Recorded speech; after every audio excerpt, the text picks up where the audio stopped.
know what's going on. And I'll just double check that the Twitter space is finished and what they're doing, and then we'll be back on track. So just bear with us a second. Fox42, amazing effort on sort of seeing us through that bit. Thank you very much. No worries. I've sent out a tweet just advising that this is the place to be. You have the con. Double click. Thank you very much. Well, yeah, sorry guys, we had a bit of a brief introduction there from Baal, and obviously getting set on our first question. I suppose I'll just go back to the beginning and say that this is a sort of a celebratory interview with our founder and our CTO, our Chief Technical Officer.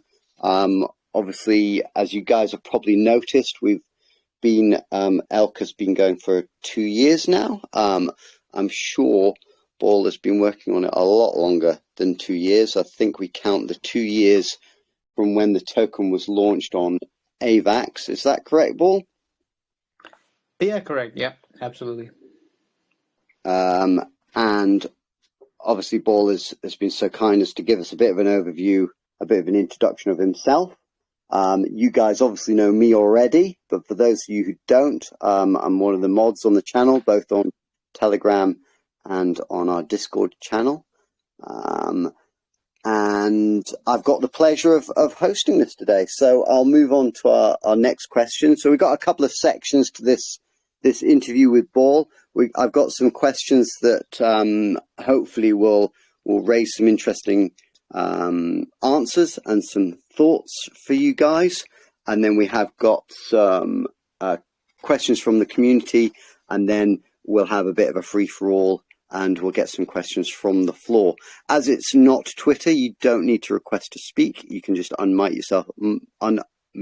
yourself and speak. But let's, without further ado, carry on with the questions.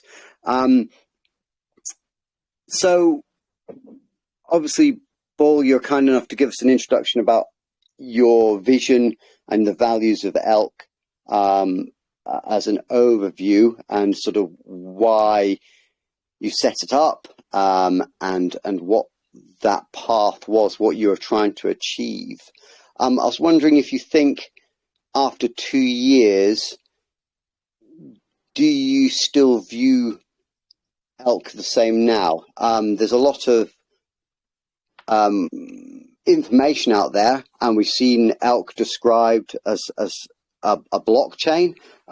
We've seen Elk described as a proof of concept for something else, and we've also seen Elk described as sort of a layer between the blockchains, sort of facilitating that movement of value across chain. I don't know, in your view, is it all of them? Is it none of them? What's your view on that? Yeah, so I'd say basically in some ways it's all of those things. The fact of the matter is that currently we're really a bridge, right? And we're even a bridge for a single token, which people might think is crazy.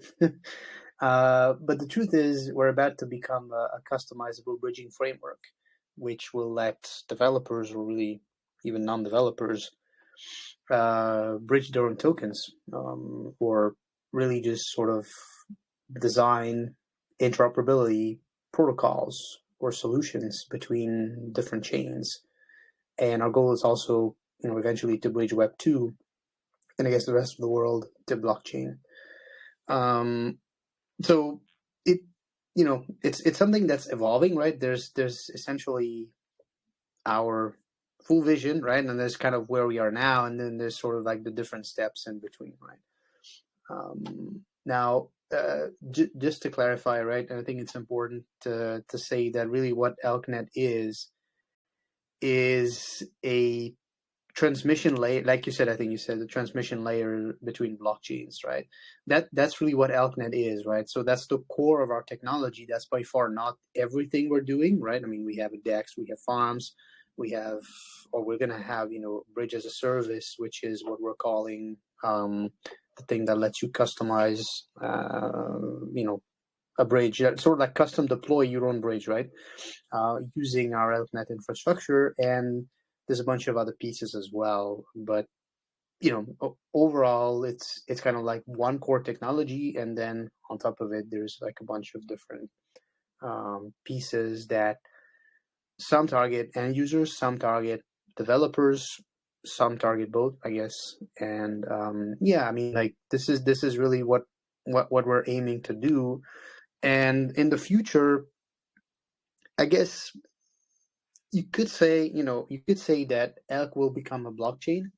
I think a blockchain is a little too restrictive, really. I think we're really going for a sort of a peer-to-peer network that connects different blockchains and that itself has blockchain-like characteristics. Of course, that is not what we have right now, and it'll probably take I guess maybe another year or something until we actually get to that. To sort of like have that piece out and people can play with it. But yeah, overall, we are really all those things. And it depends what you're talking about. It depends who you're talking to, and I guess it depends what time you're really asking this question. Yeah, no, for sure. I think sometimes conceptually it's difficult to pick out all our different strands and projects. I mean, obviously we've got the elk token, we've got the elk dex, we've got the elk net, we've got all the different product lines that we'll sort of come on and touch on to later. But yeah, hopefully during this sort of first section of questions, we can tease out and make people a bit more familiar with what those different parts are and how they join together. I think what we're seeing in terms of people approaching us is that they're drawn to elk by our strong stance on decentralization. Now, I know sort of from being in chats and being involved with the team that's at times really, really challenging, and tough decisions need to be made. Do you still think that it's possible to be fully decentralized? Do you think that's achievable as a sort of a goal for ElkNet in the future? Yeah, so first of all, it's great to hear that people are down to us due to our stance on decentralization. Yeah, I mean, I guess to answer the question, I would say, I think so, right? Ultimately, the goal really is to decentralize anything which is not at the user interface, right? So, there's no denying that we want to have KYC, we want to have AML, we want to have, we want to be compliant with regulations and all of that, right? But I think the important thing really is that the infrastructure, and by infrastructure, I could mean a blockchain, I could mean, a bridge, I could mean an interoperability layer, anything that you would sort of understand really as infrastructure. I think that definitely needs to be decentralized, really just for safety, for resilience, and for dependability, right? So that's really important. Now, the truth is that decentralization is a very vague term, right? I mean, you could argue that some things which people believe are decentralized really just aren't, right, in some respect, right? And this evolves over time, right? So I think we're sort of drawn to that, and we're really trying to keep it in mind with every decision that we're making.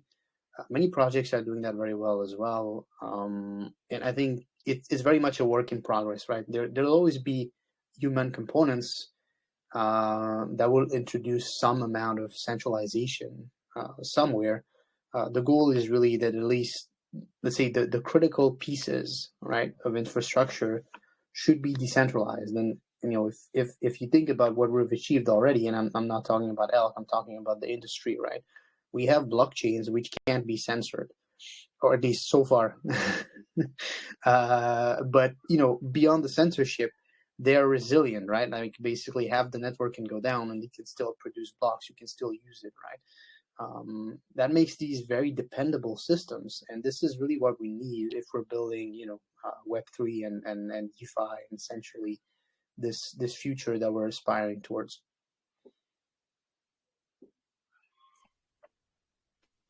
Yeah, it's interesting to see when other projects advertise and they're like, yeah, we're fully decentralized. And you're sort of going, really? Because we don't know how tough that is. But yeah, obviously encouraging that we're, as an industry as a whole, developing that, and that you're confident that that's going to develop further as we go on. I guess rolled up into decentralization is trust, I guess, as well, or trustless, and a trustless system. When we get new users coming into chat or first finding elk, a regular question is the team doxed? How do you think that fits in with decentralization and trustlessness, if that's even a word? Do you think that it's important that we're doxed, or shouldn't that matter? Or do you think, I don't know, I'm just carrying on firing questions at you, so I apologize. Do you think it's just a human nature which we need to kind of get away from and allow the systems to work as they should? Yes, I mean, this is an interesting question, and really, I think there are two answers, right? There's the idealistic answer, right, and there's the pragmatic answer. So the idealistic, or like almost the ideal answer, right, is to say, well, if it's decentralized, if it's really trustless, then you don't need to trust anyone, and that means you don't also need to trust the team, right? So then it really doesn't matter, right, whether they're doxed or not, right? And I guess the canonical example of that really is Bitcoin, right, where ultimately, I mean, you could argue it's not as decentralized as you want, right? But the point is the fact that we don't know who created Bitcoin in itself is a feature, right? And it's potentially a good thing, right? And Satoshi really did. I mean, so he you can't really say that, but like he probably did the right thing, by staying anonymous, right?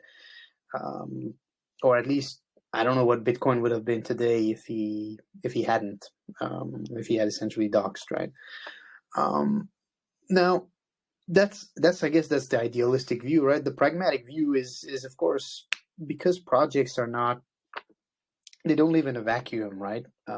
It's not like Bitcoin where you just need to maintain it, and you don't really need to change anything because it's kind of already complete. It's kind of doing what it's supposed to do, and that's basically all that it's intended to do. So you don't need to kind of improve it, or at least you wouldn't, right? I mean, obviously there's still a team that kind of develops Bitcoin, right? But because of that, like because we're not in a vacuum, right? There's to be some minimal amount of trust, right? And you kind of need to have that also to ensure that the user experience isn't horrible, right? So in a, like, if you really wanted the most decentralized, trustless system, basically everyone would have to interact with basically with the blockchain directly, right? So there would be no UI, there would be no RPC. You'd have to run your own node, and you'd have to probably code up your own wallet, right? And you can push this really far, right? But the reality is that would really make the user experience horrible, right? And so what we came up with is compromises of like, well, you get nodes, those nodes are public, you know who is running them, or like some of them at least, who's running them, like in Fiora, right? You get UIs which are sitting behind domain names. Sometimes they can sit behind IPFS. You have a team that you can kind of rely on to maintain the protocol and to ideally, I guess, act in its best interest, kind of add additional features or fix whatever needs to be fixed and so on. And to some extent that team is trusted, right? The goal is just to really try to minimize that trust as much as possible, right? But it's always going to be there, and I think really the doxing is probably an orthogonal issue to the trust. I mean, it sure helps to know who is the guy that rug pulled 5 million people, or I don't know, on some project, right? But ultimately, they still got rug pulled, right? It's like it's not the best solution, right? To achieve trustlessness and decentralization. But I guess the way I would summarize it really is, like we're a growing industry. We don't know, we don't know how to do a lot of the things that we should probably figure out how to do. And what that means is, in the meantime, until we figure those things out and until we, grow as an industry, evolve and mature, there's going to be some amount of, trust. And as a result, teams have to decide whether they want to dox, whether they want to partially dox, when they want to dox, how they want to do it. And I don't think there's really one right answer to that. I think for Elk, the clear path has been, we want to decentralize, and we want to sort of have the ElkNet running as a decentralized entity, at which point we will dox. I think somehow it happened that some of us doxed before, some of us will dox after, some of us might never dox. That's not my plan, but it's completely understandable if people in the team feel like that. And ultimately it's just one piece of the trust in the system. You could argue it's an important one, but I really see it as pretty much orthogonal to the main problem of achieving decentralization. Right. If you have true decentralization, basically it doesn't matter.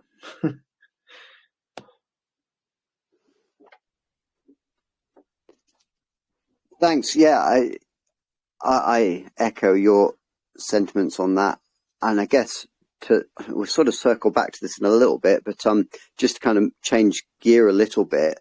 Obviously, you're the CTO, Chief Technical Officer. Your day-to-day is deving, bit dev work, whatever. I'm not a dev by a million miles, so I'm not entirely sure what that entails on the day-to-day. But also, we have a team of devs, and in fact, that team has recently grown by maybe one or two, at least in number. From eavesdropping in chats, I know that you're just not looking for anybody. Obviously, the amount of people who post in Telegram, I'm a full stack dev, give me a job. What is it? What qualities or what's different about our dev team, or what would you need to have in your sort of arsenal of dev skills to become a dev for Elk? I mean, so that's a great question. This would be the things that I value. Obviously, the team as a whole and other devs might also value these things differently, right? I think the thing I value the most is autonomy, right? So what that means is, if you're given a task, and by the way, I'm not the one that just walks around and hands out tasks. Also, people, people in the team participate in that, and sometimes they just also find their own tasks to work on, right? But like the point of autonomy being that if you're given such a task, you're essentially able to carry to completion, on your own. Or I mean, by on your own, I don't mean, you need to kind of do it in a vacuum and not talk to anybody or all of that, right? But what that means is probably you're kind of able to kind of think through the problem and solve it, on your own. And, that doesn't mean you can't ask questions or interact with other devs or get some input, get some feedback. But ultimately, you're really able to kind of do this, on your own. I think this is really important. Especially, it's important in a project which aims to be decentralized, because ultimately there shouldn't be a boss, right? And so if you just have devs that are sitting around that are not autonomous, well, nothing gets done, right? And I think that would be a big problem, honestly. Probably the other thing is eagerness, or like motivation, right? To participate, to build things, to sort of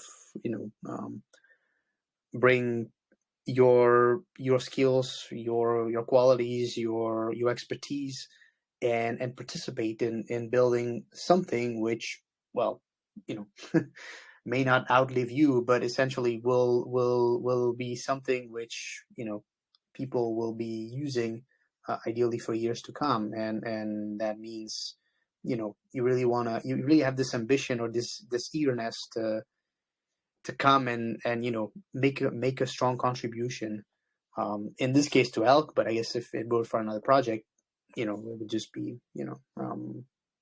the same, right?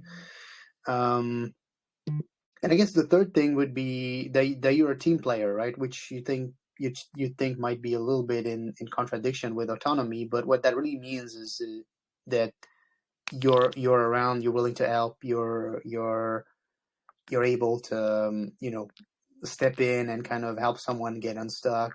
You're willing to listen to the ideas of others, even if they're stupid.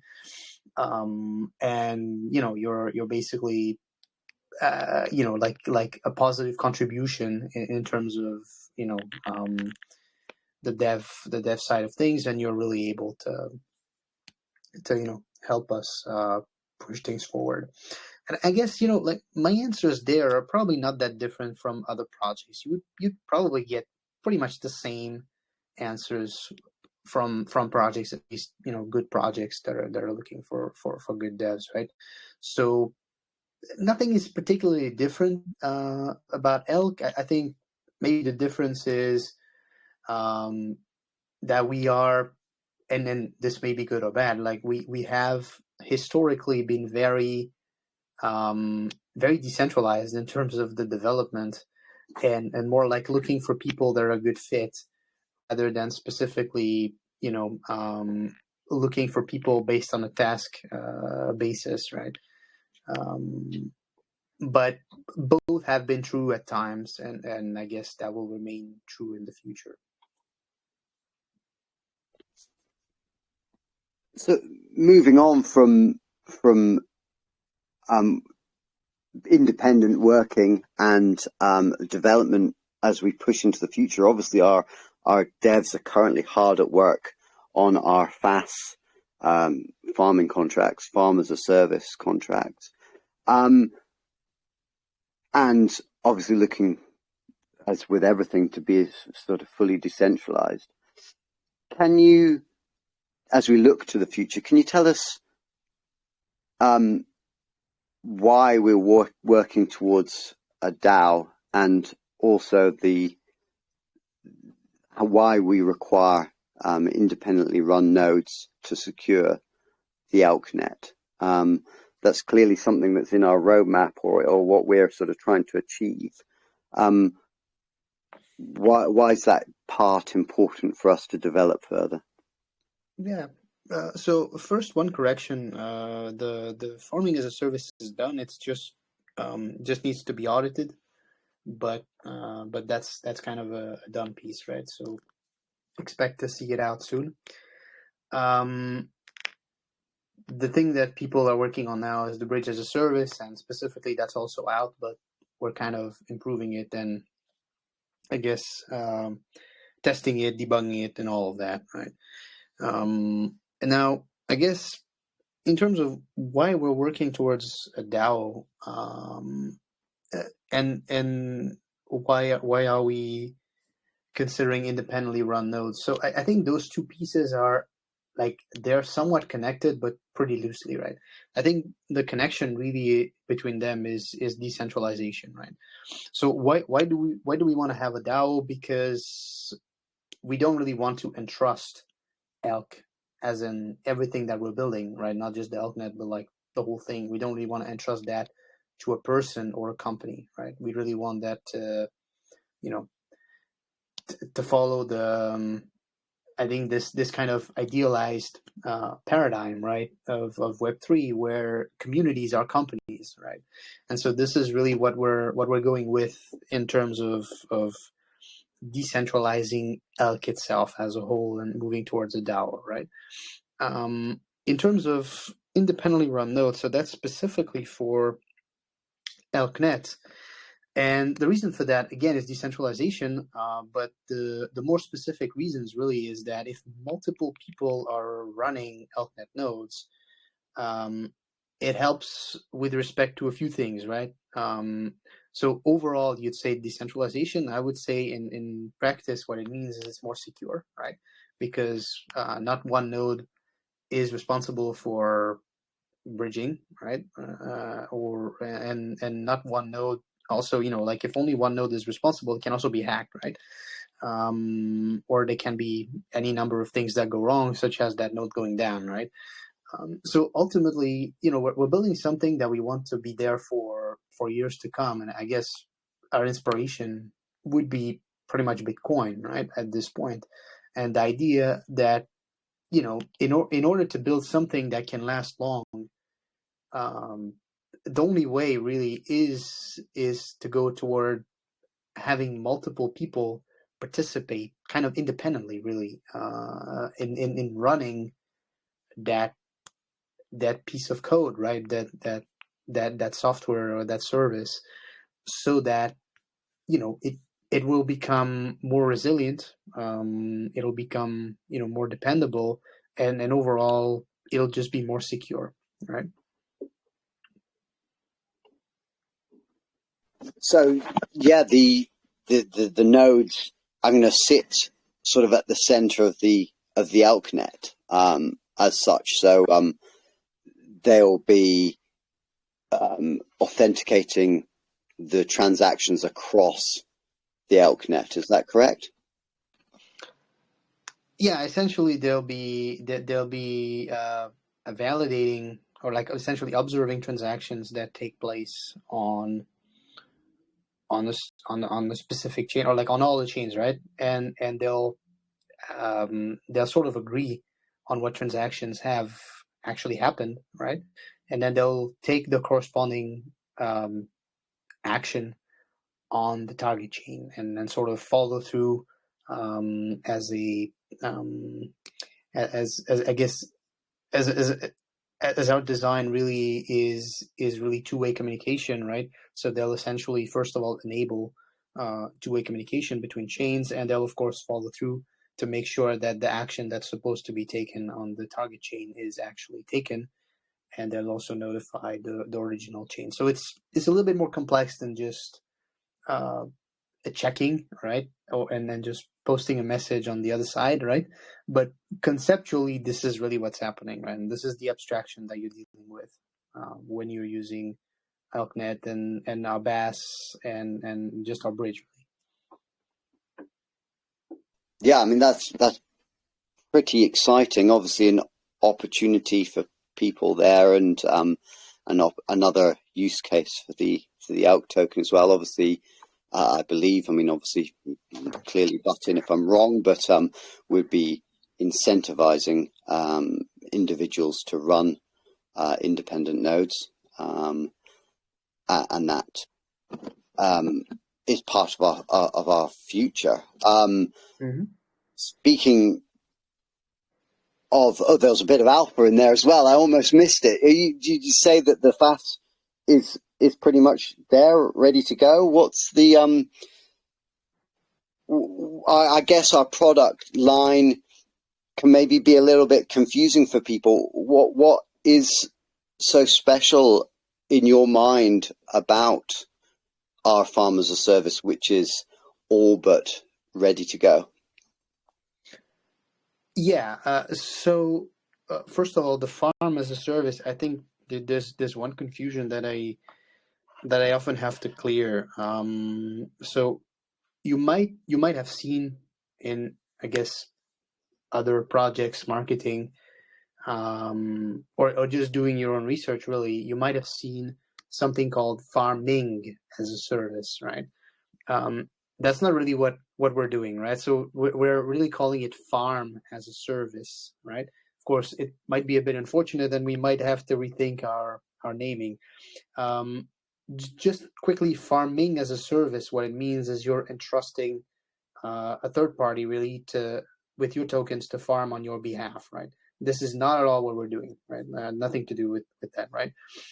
Farms as a service is essentially a way for anyone, whether they're a developer, whether they are a project owner, or whether they're just a user, really, to create their own farm using our secure farm contracts. And by that I mean just not just like farms as in LP farms, but also single staking farms, as well as permission farms, right, where the people that would be allowed to actually enter the farm and participate in the contract would be potentially whitelisted or even KYC, right? The idea behind this whole farm as a service that we're building, that we actually built, right, is really to let anyone create their farm, manage their farms, and allow them, and like provide them with an easy way that they would be able to, launch a farm for their token or for some other, token that is really of interest to them, right? And this piece ties in with ElkDex, because we're not just going to give you a farm contract, which is highly secure, right? We're actually going to give you a UI, right, which will be sitting right on ElkDex. You'll be able to access this farm. So we're giving you a platform for your farm to be, distributed to the public, right? We're like provided, of course, that the farm is, a legitimate project. We're happy to do co-marketing. We're happy to, provide advice. We're also happy to launch the token on ElkDex, by the way. And yeah, I mean, I guess beyond that, we're also happy to discuss custom development arrangements where you would actually get your own farm in your own UI on your own dApp, right? Just it would be using our optimized and secure farming code, right? So this is more or less the proposition for that. I think what's really exciting about it is, I guess really is two things. Is one is it's going to bring a lot of, hopefully, right? It's going to bring a lot of interest to the AlkNet, and it's going to bring additional liquidity, which will be very much welcome. The other reason why I think it's really interesting is because we're on currently 20 chains. We're planning to be on more very soon, and as you may know, every chain that we kind of go to, we bring everything with us, which means that if we launch on a new farm, if we launch on the new chain, then there will be new farms provided with the farming as a service. With the farm as a service. I made the mistake myself. Available on those chains that we launch on, and that means for a new chain which is just getting started, they don't just get a DEX with us, but they would get farms as well, and that would make it easy for projects that want to be native to that chain, or that would just want to be cross-chain as well, right? Because this is where our bridge as a service comes in. It would make it easy for them to launch their own farms and to, reach users, not just on their chain, but also on other chains. Right. So how's that for a marketing pitch? Yeah, no, that was absolutely awesome, and sort of perfectly sort of tapers me into the next bit. I mean, I was obviously pretty keen for a double click farm distributing my DC token, and apparently was it we possible to 15 other tokens that could be distributed as well? Is that correct? Oh yeah, so they're based on the farms that that people can launch. They're based on they're like a modification, right? But they're essentially based on the farms that we've been using for a while on ElkDex, right? They don't just support one booster, right? They essentially support rewards in 15 different tokens, so up to 15 different tokens. Obviously, you don't have to reward your users with 15 tokens. And they also support impermanent loss protection without the elk token if you choose to use it. So yeah, that's and then there's a bunch of additional features as well. But like overall, it's just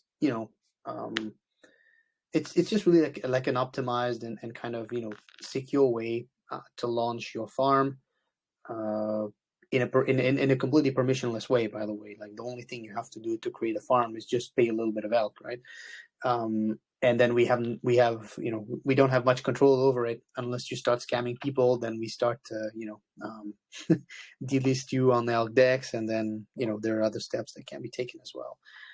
But overall, really, the idea is for various projects that may not have farming code, that may not want to fork an existing farming, or that may not understand it, how it works, right? To get their own farms and benefit from exposure, to our community, and then ideally also to other communities, right? Through our multi-chain and cross-chain presence. Yeah, I'm pretty excited about seeing that come through. I'm kind of excited about the challenge of all the sort of the new users that will get coming through, asking questions with all the different farms that aren't necessarily elk to X token, because we essentially could have anything. And as you said, they could have impermanent loss. They might not have impermanent losses. They can decide what they want to have and build their farm as they see fit. And certainly I'm excited to see what our UI team produce for that, because currently we get a lot of praise on how slick and simple simple's the wrong word, but you know what I mean, how easy our UX is and UI is to use. So I'm really interested to see how that will play out when we've got multiple farms with different options from different projects. But say I've got my double click farm and I've got my DC token, and you sort of alluded to this a little bit as well, and I kind of have been pretty happy on my one chain. But is there anything we can do about maybe if I wanted to make my token like the elk token and make that available on all the chains that elk is currently or will be supporting, and will that make my token native on all the chains like the elk token, or is there something different going on with that? Yeah, so this is going into the bridge as a service. The idea behind the bridge as a service is to provide a set of contracts that are kind of pre-written, that you can customize, right? But they're essentially pre-written to let you build and deploy, like really anyone, right? Not just developers, to deploy a bridge, right? That would be using the ElkNet under the hood, but that would essentially be kind of your own bridge. It's like your bridge, your rules. You take the fees that you want. You kind of, implement the behavior that you want, and it can connect, all or some of the chains that we support, right? And in terms of what you can do, so totally, of course, ElkNet is very flexible in terms of what you can do, and the bridge as a service implements different types of how should I call it? Basically, different types of behavior and different types of bridge implementations. But let's put it that way, right? And you could definitely do, exactly what the elk token is doing right now using bridge as a service. That would work very well. That wouldn't be a major problem. And it's, you would just do that in a few clicks, right? You would just have your own token. Of course, your token has to be deployed on the chains where you want to do this, right? Otherwise, well, I mean, initially, at least, this is how it's going to work, right? Down the line, we might even make it so that the elknet can deploy your token. Yeah, that's not going to happen, on day one, right? But that might be one thing. You could also implement something completely different, and it doesn't even have to be your own token. Like, let's say you want to bridge a tether, so USDC, right? So USDT, from Avalanche to some blockchain where there's no direct bridge, right? You could actually do that with the bridge as a service, right? Similarly, if you're an NFT project, you could also bridge your NFT using our infrastructure. It's, again, relatively simple, and you could also implement all sorts of I guess crazy behavior, such as, I mean, an example would be bridging a reflection token, right? Other examples could be that you're basically bridging and minting, right? So, it's like you'd be minting an NFT on the target chain by sending tokens through a bridge on the source chain. That you could definitely do that as well, and then maybe even bridge the NFT back, right? There's all sorts of fun, I guess, behavior, right, that you can kind of implement on top of the Elknet, and we're looking forward to see what people come up with. Again, the simple thing is you're just bridging a token, but ultimately this is really a two-way communication system through which tokens and value can flow, right? So really anything can, or I mean, not anything, but a lot of things can be built on top of it. And yeah, I mean, again, there's no telling what people will build, and we're really looking forward to seeing all of that, appear before our very eyes in the near future. I guess I'm a victim, wrong word, guilty of this as well. Obviously, we always think about value as a token, but obviously value could be anything, as you say. It could be NFTs that have got value, or it could be information. I mean, presumably, I suppose a token is just purely information, and we're assigning the value to that, sort of in our crazy, making everything sort of compared to the US dollar. So the bridge as a service could be used to transfer any value or any information as such. Is that sort of correct? Yeah, that's absolutely correct. And what's more is, initially it's basically going to be just a way to connect EVM chains, right? We're looking at non-EVM. Again, I can't make promises about time and integrations, specific integrations, right? We're also looking to connect Web 2, right? And so ultimately, really, we're kind of aiming for the bridge as a service to be a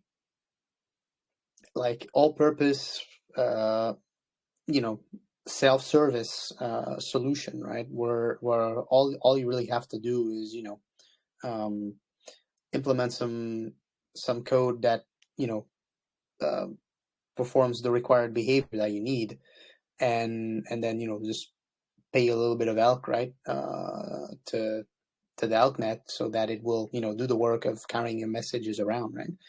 And that's essentially what will be what we're aiming to be seeing in the future, and what we're definitely working towards with this piece, right? So again, distinction being, bridge as a service is a set of contracts that facilitate interacting with the elknet. You can also, if you choose to, I mean, right now you can't because it's not live except on testnet, but you could also choose to interact directly with the elknet.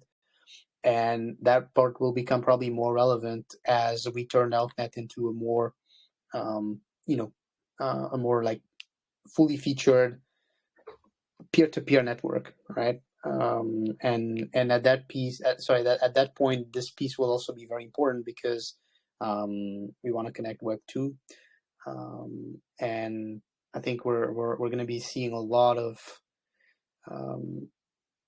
chains in the future that that will have specific purposes, and that may not necessarily be EVM, but that will, for various reasons, need to be connected to the rest of to the other blockchains, right? Or even just to the rest of Web 3 and Web 2, and we're hoping to be a part of helping them solve that problem. I hope you're doing all right for time, everybody. It's not often I get sort of a one-to-one with Baal, so I'm taking full advantage of that. So I'm not apologising at all that it's taking a long time. Obviously, 100% only here for the tech. But one of the things you mentioned there was a little bit of elk might be needed. I mean, we've gone through already, stuff like nodes. We've got farm as a service. We've got bridge as a service. We're talking about in the future cross-chain swaps. There's a lot of things going on. How does the elk token tie into all of that? And I'm sure, users and team members alike, what ears will be pricking up going, where does this all fit in for the elk token? Will the elk token stay central to that? Will it be required for everything?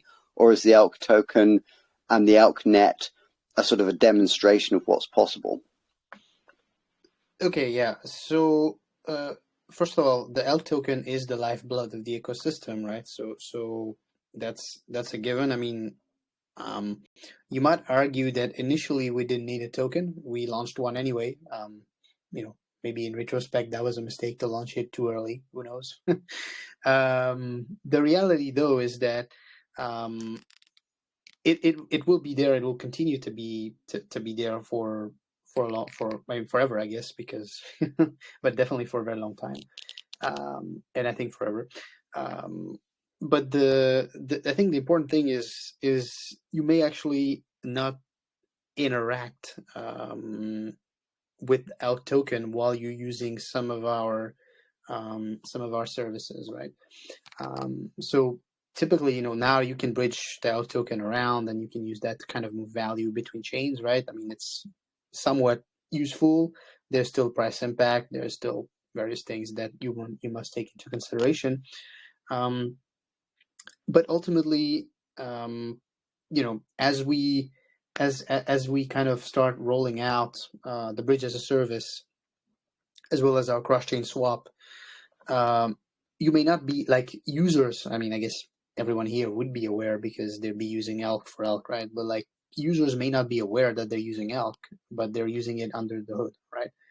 So I guess I probably don't need to repeat how our cross-chain works, but essentially it involves moving the elk around, right? Which means that you may never see that you have, the elk being used for value transfer, but it would still be there, right? For the bridge as a service, a similar thing would happen, right? Like we're not going to ask users to have elk in their wallets in order to, to be able to bridge their tokens, right? I mean, that's one possibility, of course. It depends on the projects, but ultimately we would take a fee, right? And that fee would come in the currency that is being bridged, right? Or in the chain gas currency, right? And that would then be converted into elk, which would be bought off the market and would essentially be distributed to the nodes as well as the bridge builders, right? And overall, this model would be kind of universal, right? So elk would so the elk token would be used even if you wouldn't necessarily be aware of it, because this is the currency for the elknet, just as Ethereum as ETH as its currency, just like AVAX, so Avalanche as AVAX as its currency, and so on, right? Now I guess just to throw you some numbers, and so first of all, I just want to say, like, none of this is, of course, financial advice, and there's no guarantee that it will be the case, right? But our expectation is that with the various use cases for elk, it's going to become more scarce, right? So, like, to throw some numbers, like in less than a year, so since we launched the V2 ElkNet, it's brought in over 400K elk in revenue, which amounts to, like, I guess 1,000 elks or more a day, right? And this is just bridging elk, by the way, right? This is not bridging anything else. So imagine now if we can bridge arbitrary tokens using the bridge as a service, projects are building on top of that. Now what happens is, of course, at some point we're going to start to earn and therefore to remove, at least temporarily, a significant amount of elk from circulation, right? And this kind of the whole, it's sort of the blockchain game all over again, right? It's basically what's happening with Ethereum, with Avalanche, and so on, right? It's just, in this case, it's for bridging, right? And yeah, like, again, we don't know how much. I can't give you numbers. What I can tell you is, for a year, we did over 400K. And you can kind of do your own math, right? How much more do we need to do for this to become, interesting? And I'll kind of, let you guys speculate on that. Not financial advice, but just making it clear again, elk isn't going anywhere, and we expect, if everything goes well, that it'll be more and more used in the future. Trying desperately not to say something like "whoop" or "pump it." Oh no, I did it by accident. Thank you for that. Obviously, not obviously. On from that, there's also some other stuff going on in the background as well. These are literally the last of my questions, and then we'll to use the questions. So if you're still here, guys, thank you for your patience while I move through these. One of the other things that our dev team and yourself, and obviously marketing and biz dev, work hard on is attracting projects to be involved with custom solutions. I guess it'd be nice to hear an example of some of those custom solutions that don't really fit into the box of FAS or BAS, or a sort of a combination of the two, or want kind of us to do the heavy lifting for them. And why should the elk holders care about those custom solutions? All right. So I think overall, the elk holders should or can or will care about the fact that we have more bridging volume, right, which translates into more bridging fees, which translates into additional elk revenue, which eventually translates into more scarcity and more money for the node providers. In terms of in terms of like the different projects that we are talking to, there's a few. Some of them I can't really mention because we don't really have like a final agreement with them in terms of what we're going to do. But I'll mention one at least, right? And that's Zion, right? So Zion is a project which aims to, so XION is a project which aims to provide cross-chain payments, right? And also recurring payments using blockchain and Web3 technologies, right? And they're currently, like, their token is currently live on ElkDex, by the way, and Polygon, if you guys are interested. And they have a very nice concept with the entire with the entire project. It's a really well-rounded, well thought out, and like really well led. And the idea is that they want to use ElkNet among possibly other bridges, but like primarily, at least initially, ElkNet, to bridge tokens and essentially make payments from them, right? And we are currently building a custom solution with them that basically integrates something like kind of like a very simple checkout like PayPal, right? But it's kind of pay with crypto, right? Which people can use. And what it does is, unlike the current pay with crypto solutions, which are either centralized and therefore kind of suck, or decentralized and require that you first have your token bridged and ready, and then you have to get the gas and everything on the chain where you have to pay. We kind of take care of all of that, right? So we abstract all that problem away, and the user basically just gets like a one-click checkout, and everything then happens under the hood. It kind of swaps the token, sends it through the altnet, pays the merchant, and clean and repeat, right? And so we're really looking forward to seeing that come online. They're looking at volume, which is way, I mean, without giving you any figures, of course, they're looking at volumes which is definitely way higher than what we have been doing with elk and elk and so far. We don't know what the future holds, right? But definitely, this is one project that I'm really excited to see come online, and it would be pretty much one of the first projects to use our bridge as a service and to build on top of the elknet.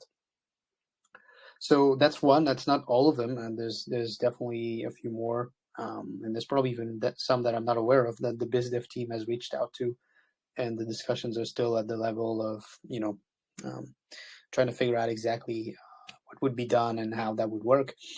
But we have many more use cases, some of which have nothing to do with payments or even tokens, right? So I think it'll be a fun thing to watch in the future. And all of that will eventually be something that as an elk holder you might care about, because again it brings more volume to the elknet, and if on top of that you're a node runner, well, it means more revenue for you, right? But yeah, again, this is kind of coming in the future. It's not there yet. It's definitely coming this year. And yeah, I mean, we don't know what it will look like exactly, but I think it'll be pretty exciting, and I'm really looking forward to seeing that. Yeah, I had Zion on a elk social night. Really solid team. Really excited to see how that goes, and yeah, really positive about that. I suppose as well, the message to send out is that if there is a project that you guys know about that FAS or BAS doesn't quite tick the boxes for, it's not a give up. Oh well, we can't offer you something. It's well, come and speak to us, because we can make it happen for you. Which is exciting for us, and also exciting for our elk holders and the community as a whole. I've got some user questions that have been posted to me, but just before I go on to them, Baal, if it's okay with you, are you okay to maybe see if there's some questions from the floor? Because I sort of feel like I've rambled on or asked too many questions. Is that cool by you? Sure. So yeah, guys, if you've got a question, either just unmute yourself and go for it. Hey, it's Nick from DCG. Can you hear me? Yep. Yeah, loud and clear. Hey, so thanks, Baal, for having these talks. I'm always interested. I'm usually the first one in, actually. My question would be, myself coming from a gaming project, what do you think could be some of the applications that BAS has towards that, bridging as a service? Because it seems to me that if you have maybe a 2-token, even a 1-token infrastructure in a game, could you take advantage of a singular liquidity pool on a certain chain, whichever is best? And also the ability to bridge NFTs is also something that is, I think, being worked on by a few different projects, but nothing really definitive I've heard about. So just your thoughts on those, if you wouldn't mind. Yeah, absolutely. So I think, first of all, bridging NFTs, I think it's probably a no-brainer. I mean, there's obviously questions about whether those NFTs are kind of interoperable across different games, and that's kind of ultimately a problem for the developers, let's say, of the studios that are developing those games to figure out. But I don't see any reason why they couldn't be, right? Even if they're on different chains. In terms of tapping into a liquidity pool, I think that's an application that goes beyond gaming. It's probably an application that is very interesting for gaming, and I'll explain why. But I think that's definitely something that we can do as well. Actually, I think one of the projects that we talked about is interested. So one of the projects that we talked to, right, and that I mentioned, but not by name, is interested in building something like that, right? And like it would work basically pretty well using our bridge as a service, right? We have not implemented that, but but we're looking to do that as well, and it's not going to be very hard. The interesting thing with something like that is that it frees the game from having to worry about essentially interacting with outside chains, right? And that's definitely going to be a big problem in the future, because I think most of these games will not run on chain, or at least they won't run on the main chain, right? Because that would just be too expensive, right? So they would be using, roll-ups, they would be using app chains, they would be using subnets on Avalanche, supernets, or whatever, right? Which have interoperability features usually with the other chains in that ecosystem, but as far as I know, at least I'm not aware of any solution that provides a way to tap into liquidity, that's on a different chain and kind of, use that in the game, right?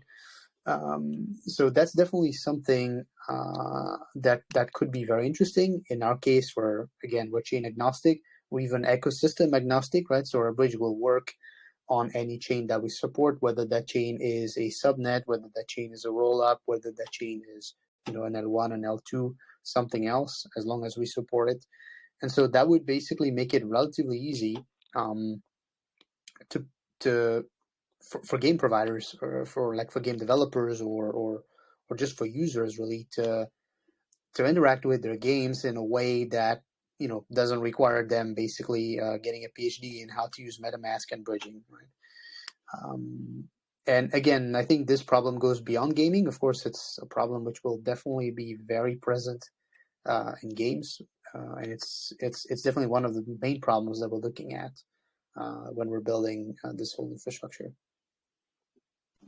Fair enough. Thanks, Paul. Just a quick follow-up. I've seen in the news quite a few times that bridges tend to lose funds or get hacked or anything else. Not all of them, but there's been a few notable cases there. Mm-hmm. So, in your opinion, what are they doing wrong and what is Elk doing right? I know that's a wide open question. Yeah, that's a very open question. I guess it's I think what I find somewhat ironic, right, is that when you're building a bridge, you're usually spending a lot of time thinking about how to defend yourself against the double spend, because that's sort of the obvious attack, right? And double spend being that you send a transfer through the bridge, or like an attacker essentially sends a transfer to the bridge. The attacker attacks the chain, which is the source of the transfer. The chain reorganizes, so loses that block, right? But the bridge has essentially already paid the funds on the target chain, right? Which means now, well, you've essentially paid something for nothing, right? And that's sort of like the canonical. It's not the only problem that you have to deal with, right? When you're building a bridge, but it's kind of like the one that everybody more or less knows and thinks about, right? And I think the irony is that in the past 2 years, I don't think we've seen even a single bridge hack that was based on that attack, right? It was essentially all based on failure to do proper OPSEC, or not understanding the code that was deployed because it was very complicated code that maybe they just kind of took from a different project, or it was just plain plain dumb luck, really, or bad luck, right? That that somehow one validator was compromised because I don't know, there was some disgruntled employee or something, and that's sort of how it started, right? So I think really you have to have a kind of all-encompassing approach to security. I think we have to also remain pragmatic, right? I think shit will happen, right? That's pretty much a given, and this is also why we created this fund, right, of 10 million elk, which is sort of intended to reimburse and like act as a kind of insurance against any possible future hacks or any possible future issues that might result that might arise, let's say, for us using the elknet or for others using the elknet as well. And definitely when we're talking to projects, several of the things that we're doing is really like we're talking to them about the treasury, about the fact they need to make sure they have reserves, about the fact that the bridge design, so our bridge design supports using much lower liquidity than necessary in some cases, right? So you wouldn't have to essentially lock into your bridge millions of USDT in order to be able to bridge and kind of redeem on the source chain. And those are all problems that are important because they kind of reduce the attack surface, and they reduce the payoff if shit happens, which again, unfortunately, does happen in practice, and I guess these guys have proven it. But we're trying to be as careful as possible with everything, and we're trying to really educate the projects that are building bridges on top of us to also basically pay as much attention as possible to these various issues.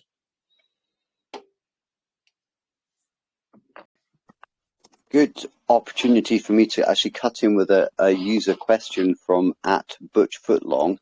In the elkfinance hackathon information, there is this section. The system introduces optimistic delays and periodic verification of transfer messages to detect inconsistency in the blockchain, e.g. reorgs, or suspicious activity, preventing further process of such transfers. The question is, what is an optimistic delay, and why are you only periodically checking and not every transaction? Yeah. So first of all, the point of this really is like this is defense against double spending, right? And what we're doing really with this checking is just making sure that the chain that we are bridging from, right, is live, which means that we can actually post transactions to it and it's not fallen under the control of an attacker, right? Now, this is just one of the many security protections that you can have. And this is, I mean, many of these security protections, to be fair, are not currently implemented, and we're working on implementing them, right? This particular one is, and the reason for it is again to make sure that the chain is live, right? This is not a foolproof protection against double spends. Like there's no foolproof protection against double spends, but it's one way to do it. And in the original elknet design, what we were doing is we were checking every transaction. So for every transactions, we were making sure that the chain is live, and then we were going through with the transfer, and then we were making sure that that went through, and then we were checking again that the chain is live, and like doing like all sorts of like synchronous behavior to really make sure that we're not talking to a chain on an RPC which is malicious, right? The problem with that is, first of all, it introduced delays, right? It introduced additional costs for transactions, and this is why the second version of the elknet is much more gas efficient. By the way, some alpha, the new version of the elknet is even way more gas efficient than what we have right now. But it's not out yet, right?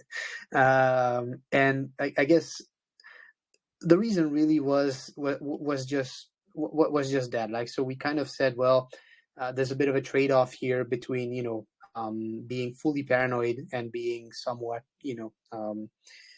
efficient and like improving the UX a little bit, right? And so we sort of opted for the second design. Now, I guess one interesting I can say also about the new ElkNet, which will be used with the bridge as a service, right?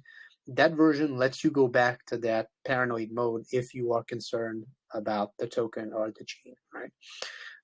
So you could kind of always do that. It will make things slower. It will make things more cumbersome.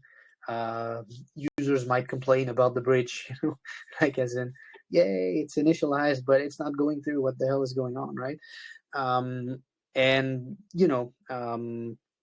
ultimately, it'll be up to the project themselves whether they actually want to use it or not, right?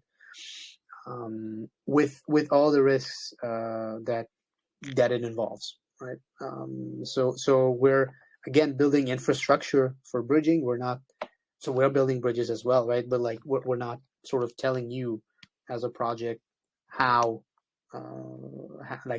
you should deal with risk, right? We're just making sure that you're aware of it and making sure that if you decide to do something like that, you'll get a good warning, that, well, this is the risk that you would run into if you did that. Yeah, I guess I probably talked a bit too much and I kind of went beyond this. So let's maybe go to the next question if there is one. So I don't, Yeah, sure. Before I do another couple of, oh, well, no, I mean, it was great. Obviously, one of the best things, or another of the best things about Elk is the dev team's concentration on security. So that is super important. So thank you for elaborating on that. Before I go on to another couple of user questions, and yeah, this has dragged out a little bit, so I'll sort of try and wind it up a little bit. Is there any more questions from the floor? Hey, Baal, I have a question. It's always interesting to hear from you. Obviously, we don't hear from you that often because your primary job is to be doing the dev stuff. But I'm wondering if there's any sort of middle ground in terms of communication as a community member that's not that technical and trying to follow along with, what's going on, what's the plan, what's the progress, what are the timelines looking like. We used to have the lodge letter was kind of the best go-between, it seemed like, and it seems like that's fallen off lately. So I'm just wondering if there's any sort of improvement that could happen sort of with communication while not, totally wasting all of your time. Yeah, I mean, I think definitely that's something that we can do better. I don't think the lodge letters are fully gone. I think they're just reduced in frequency. But I can check on that for you. I guess in terms of communicating, the lodge letters were really the primary approach. I think that's not the only thing that we should be doing. I mean, I think you're probably right that it's a bit hard to follow. One idea, I think we've been discussing this a little bit, was to open some of the code repositories that we're kind of working on, right, to the public. I mean, not all of them, right, but like definitely some of them, so that you guys can kind of follow through with what's happening and see, well, okay, yeah, this is the feature that's being worked on. It's kind of there, or it's on the way. I mean, it might need a bit of translation if you're not necessarily technical, or you don't want to kind of spend a lot of time reading code. But this is one of the things that we talked about that I think we should definitely do. And I mean, I would really encourage you to kind of voice your interest in having more updates, more frequent updates if possible. Sometimes what also happens is we don't kind of give out updates until something launches, right? Because we're working hard on it, and we kind of we keep our heads down working on the thing for a long time, and then we basically forget to communicate. So it's important that you guys tell us that, and that you tell us, we'd like to hear about this. What's the status? What's the timeline? I think in 2022 overall, we didn't do too bad. We didn't do great, right? But we didn't do too bad. So I think out of the, I forgot how many there were. Like there were sort of like 12 roadmap items, right? I think we kind of got 7 or 8 of them, right? It's not, it's not perfect, right? Obviously, we were maybe a bit ambitious, but we remain committed, and I think it's it's great to hear that we need to do better on that side, because we'll definitely keep that under advisement and try to communicate better, even if it's just very short updates that we're sending out maybe more frequently. We'll definitely try to do that better. And then I guess as a follow-up, sort of also on that topic, just in terms of like aside from the technical side of ElkNet and all the various projects going on, like the business of Elk, it's sort of as a user and I guess a token holder or investor would be interesting to understand more, right? Because when you say for instance, like in 1 year, 400,000 elk cross the ElkNet, so that No. That's not how much that's not how much cross. Like way more cross. This is how much we earned as fees. Okay. So then, and I think the max supply of elk is like 40 million. The circulating supply is probably significantly lower, like but 11 million something, 12 million maybe. So, yeah. So that's pretty interesting, right? Because that's like 4% of the circulating supply ish. So if that grows, I mean, that's sort of like real yield in a sense. But then it's like unless I have missed something, right? Like I don't know as a person that tries to follow elk fairly closely, like what's happening with those tokens, like that those are just going to fund the team or. Yeah, so for now it's just been removed from circulation, but the goal would be that ultimately this goes to the nodes, right? To the node operators, in exchange for providing the service, right? I mean, I think that's absolutely right, right? We do have this dashboard which shows some statistics, but we've had some problems with some chains that like our subgraph analytics wasn't working there. Still isn't actually for a few of them, and so we sort of have like there's sort of like incomplete information out there, and that's definitely something that we're working to fix. Among everything else, of course, right? So that's where it's also taking some time. But yeah, I think it might be interesting to highlight these things more, as far as I remember, at least that number, or like the previous number, which was something like 300K, made it out to one lodge letter, but it may not have been emphasized. And again, because the lodge letters tend to be big pieces that include multiple things, maybe people can kind of miss that stuff, right?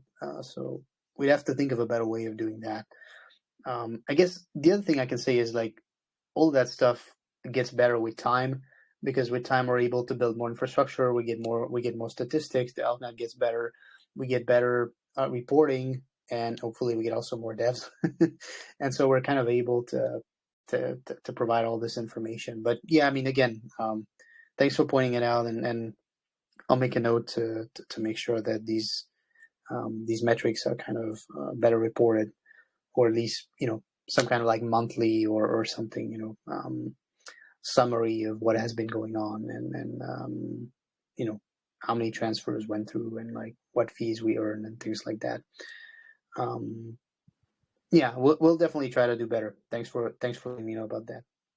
Sure, and I guess this is this is the last thing I'll ask, but obviously the token price is lower than it used to be. I mean, just like pretty much everything else. But in terms of the sustainability of the project, like is the team funding itself primarily with elk tokens, or like is the runway in good shape, guys? Right, is VC funding or?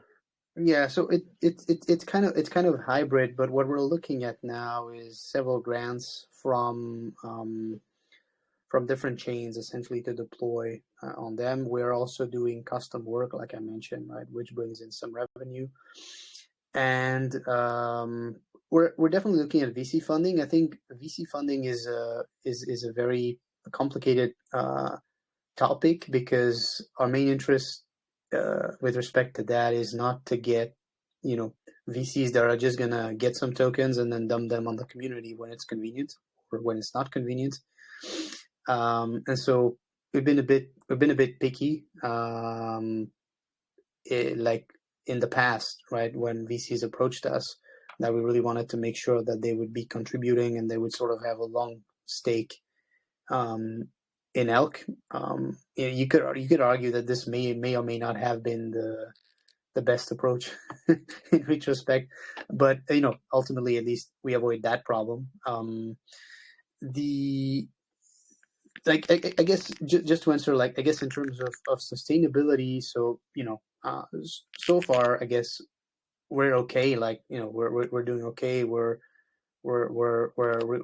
keep building. We're looking forward to a time when the market will recover significantly.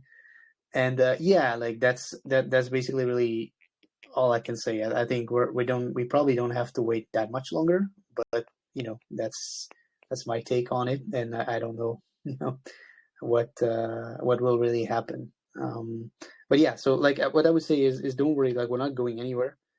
We might be a bit slower, we might be dealing with different things, but yeah, we're there and we're still building.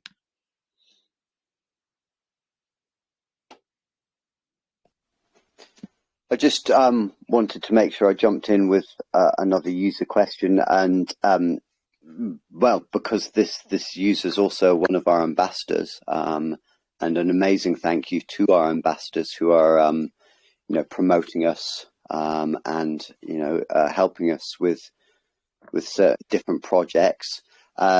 T Sailor, sorry if I'm pronouncing that wrong. He's wanting to ask, with many countries looking to the future with CBDC, where do you see elk's future in this landscape of almost forced mass adoption of a centralized blockchain system? Have you got any sort of thoughts on that, Paul? Yeah, I mean, it feels pretty dystopian, doesn't it? Right. But I think the truth is first of all, I'm not sure that this is really the future that we're going for. I mean, I think it might happen in some countries, but it's not clear that this will be the way of the future. It's also not clear that people will accept that.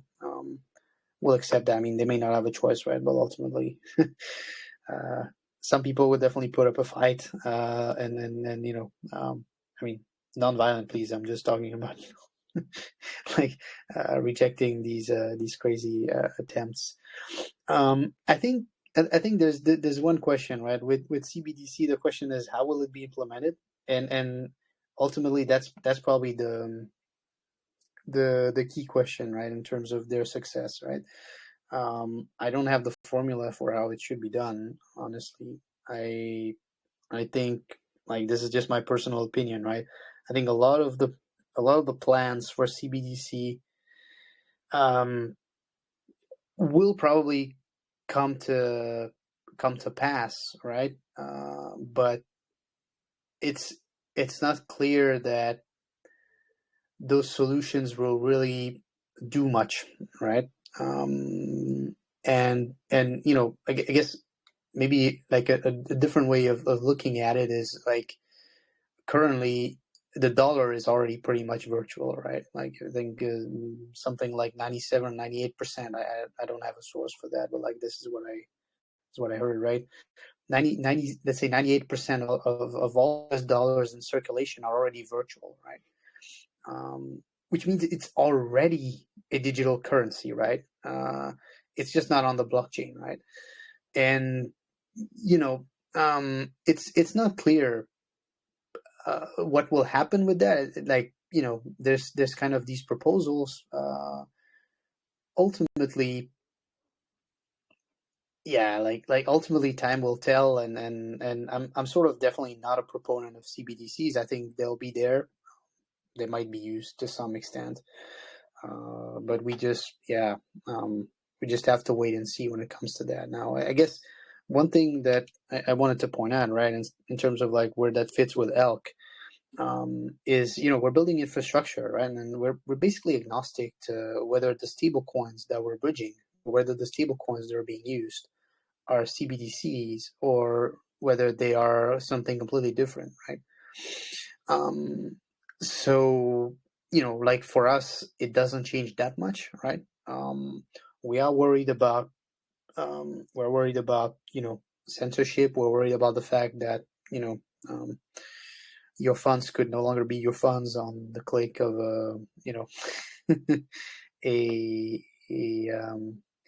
let's say a well-meaning but maybe misguided person in the government, right? But ultimately, this is anyway a problem that hasn't waited for blockchain to exist, and I don't necessarily think that this is absolutely the problem that blockchain is here to fix, right? But I guess no one really wants to, or like, I guess most people are not particularly looking to fund terrorism or anything like that, right? So we just want financial freedom, and we want to be free from the banks, I guess, to the extent that we can be, or at least to not sort of be held hostage to these problems that we've kind of seen recently, right? So, CBDCs well done could be great. Badly done could be horrible. And I think in terms of where that fits with elk, we're pretty agnostic to it. We definitely have no plans to sort of either way, embrace them massively or ban them or anything like that. We're just, just consider that like any other stable coin. And time will tell. Yeah, thanks. And I suppose just a little note on the ambassadors as well. Obviously, I was trumpeting their help and success, and I suppose this ties into Crypto Guy's question as well. There will be a new website coming, which will give people an opportunity to become an ambassador, and I believe along with the new website will be a method of communicating what we're up to a bit better as well. I don't want to sort of spoil that or preempt that or sort of shed any alpha on it because it's not my place to, but I believe there are plans to have a bit more of a mechanism in the website to share news and events a bit better. Any more Thanks questions? For pointing it out. I forgot about that. Yeah. Yeah, no worries. Just before we sort of wind up, Baal, I'm conscious that I've kept you for like almost 2 hours. Any more questions from the floor? Hey, just two more, Baal. The first is, do you want to drop the next chain you're thinking of launching on? And the second one is, with how hard it is to make a presence on one chain, let alone 20, are there special plans that marketing has to have a presence on all these chains, therefore, bringing in more users, more volume, etc.? Yeah. So I guess I can't tell you a name because I don't even know it myself. Actually, like a lot of that has sort of been kind of decentralized as well, like in terms of decisions and exploration. The BizDev team is pretty much looking at that from from their own like with their own autonomy, and they're kind of just analyzing what makes sense and what doesn't. What I can say is it's probably not going to be one, right? But I can't tell you which ones, and I can't tell you when because I don't know myself. It's that simple. In terms of marketing, I think this is kind of the $1 million question, right? Is how much marketing do we need to do on each chain, and how is this kind of sustainable? How does this scale when we're on 100 chains, right? Like right now we're on 20. The 100 number is just like a made up number, right? But it's something we can aspire to, I guess. And it's obviously not feasible to keep track of everything, even with a big team, right? We don't really have that much of a big team. So I guess the reality really is that a lot of that is actually partnership driven, right? Whether it's partnership with the chain, right, or whether it's partnership with the projects on the chains, or whether it's both, right?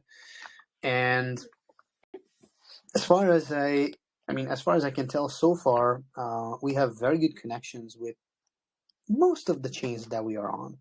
So we're kind of aware of what's going on. And our biz dev is very active there. Our marketing is also great in terms of reaching out and sort of, collaborating and like co-marketing with different things that are going on there. In terms of reaching out specifically into specific chains, I think that's something that we haven't been as good as we wanted to. For some chains, like this is why we have, for example, a much bigger presence and we're much better known on, let's say, something like Avalanche rather than, I don't know, what's a good example there? Moon River, right? Probably the reality of that is just also we're a young project. We're kind of figuring this out as we go, and some some of the chains are much harder to kind of get into than others, right? We used to face this pushback that people were sort of opposed to us, right? Because we were kind of taking people away from their chains, right? I think that's pretty much gone now. At least we're seeing much less of it, which I think is a good thing. One thing that I'm really hoping for, I guess, and I'll probably conclude with that, is as we get projects building on top of ElkNet, right, and on top of the bridge as a service, what it starts to look like, I guess, from our perspective, is more that these projects will be ambassadors and will essentially they're not going to do our work for us, right? But they'll essentially lobby for us. They'll kind of, bring us into many of these chains and conversations. And they will also, request, that we integrate chains, right? And that's potentially also how things are going to go in the future, where, not one thing is kind of being the focus at a given time, but essentially the team, and I think more importantly, the community, and I mean that, in the broadest possible sense, right? Will be reaching out and kind of bringing elk and preaching elk, right, to the masses out there. And from our end, we'll do what we can to facilitate that. I'm aware of a couple efforts that are currently, specific efforts, right, that are underway to do that better, right? But nothing has been finalized at this point, and there's only so much we can do, but rest assured, we have very, very good and very dedicated people working on that, and they'll find a way. Sounds good. Thanks, Baal.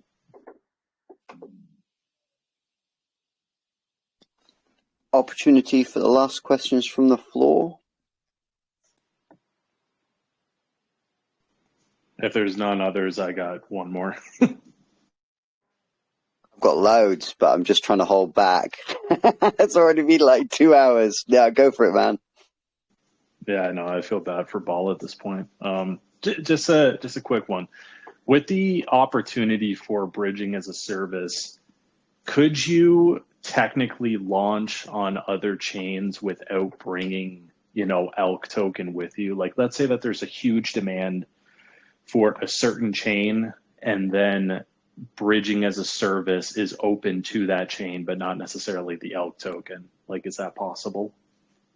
Yeah, it is. And actually, we have a design for that, but at this point, it's very much a matter of being able to implement it, right?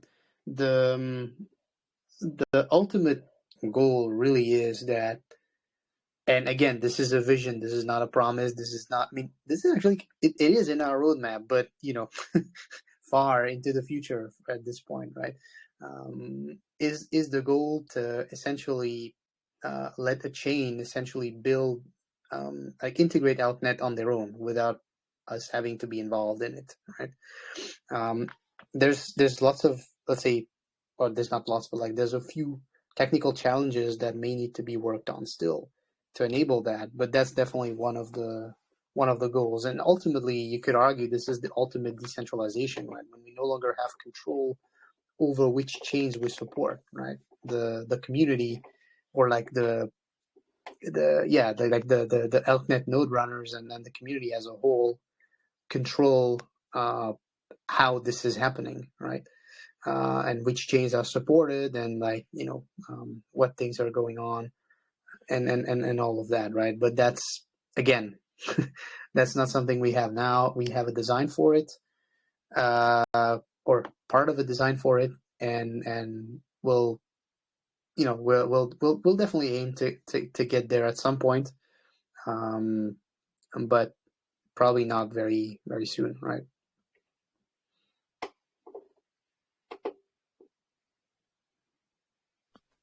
Baal, amazing. Thank you so much for spending so much of your time talking to us. As Sure, always, my pleasure. really, really interesting and really exciting to look forward to what's sort of coming. Am I okay to book you for next year, for the next birthday as well? Absolutely, and let's look to first of all a better market, and ideally again, not financial advice or anything, but a much higher token price.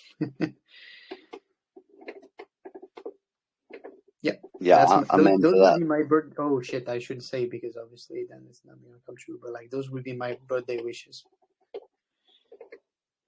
for next year. Yeah, I think we can definitely all agree with that. Yeah, amazing. Thank you very much, and look forward to seeing you next time. Thank you, everybody who's popped in and asked questions and listened. Look forward to seeing you guys around. Take care, everybody. Thanks, and please, if there are more questions, feel free to ask on the chat or just DM me directly, or really anyone in the team, right? And we'll be happy to answer those questions. Thank you very much, guys. Good evening, everyone. Thanks.